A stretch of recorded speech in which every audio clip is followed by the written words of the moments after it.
And I have a role in scrutiny in Parliament, but it's fantastic to have the opportunity to come and hear and share views about how that works in local government. And the message loud and clear is the value and role of scrutiny in improving government, holding people to account, getting out there and engaging with our communities, hearing what matters to them, and trying to balance up the evidence with what the public want, and trying to play that pivotal role in making sure that we can share best practice, hold people to account, help to influence and develop new policy.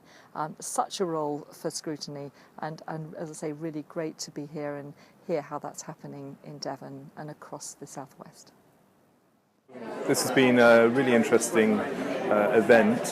One of the things I found quite useful is how we can engage with parliamentarians in the scrutiny process.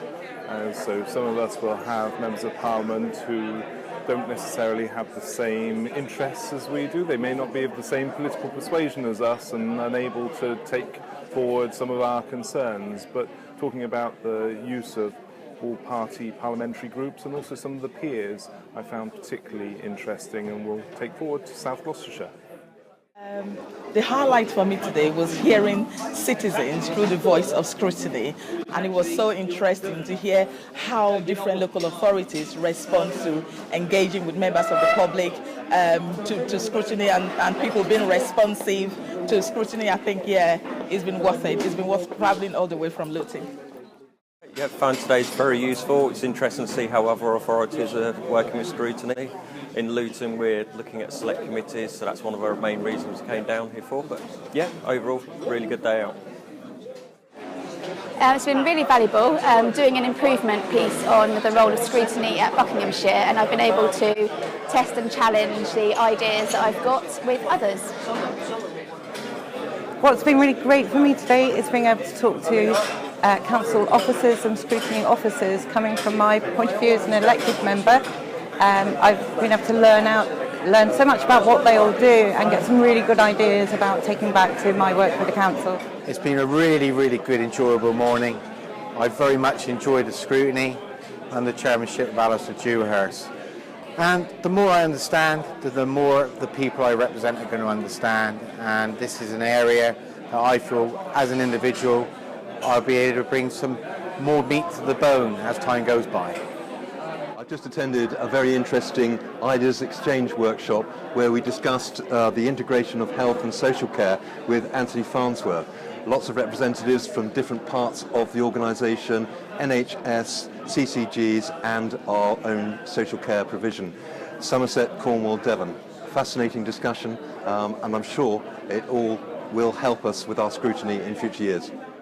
I've been running some workshops here today as part of the Scrutiny Symposium about how members of scrutiny departments can engage with Parliament to get their research heard. We've covered all sorts of things like engaging with peers and MPs, as well as working with select committees and APPGs as well. Really pleased to be at this event. Devon are really setting the standard. They're using their 20 years in 1998, very first out the block in relation to this. We felt we were doing quite well in Birmingham. We weren't there till 1999. I really hope a lot of councils follow the example of celebrating scrutiny in this way, getting a good cross-section of views actually coming through. Already, we've really had some really good discussions, sharing different experiences actually in relation to what has actually been going on and can be actually done. As I've said to a few people, I'm an Aston Villa season ticket holder, and so I obviously am a born optimist in relation to that, and I'm really optimistic for the future of scrutiny as well, and I hope this showcasing a lot of what scrutiny can do will be an encouragement to lots of others to follow suit as well. I think we've had a really excellent morning. I thought Sarah's presentation on the Select Committee and then thinking about how does that read across was great, particularly the point she was making about the importance of expertise and the importance of collaboration and engaging, and the amount of work that you do behind the scenes. It's not all about what happens in the meetings and the committees. I thought the workshop was really helpful. We heard from other local authorities from the different political circumstances they're in, and the way that shapes the quality and the value that they can add. I think we're really lucky in Devon. We've got a very strong Office of Leadership of Governance, but also a really firm and strong commitment from the leader and the cabinet and the chief executive to recognise that actually it's the whole council working together that really drives the improvement in outcomes, which was one of the things that Alistair was talking about as well. So a really great morning. I've thoroughly enjoyed it. Plenty of ideas shared, plenty of things learned. What more could you want?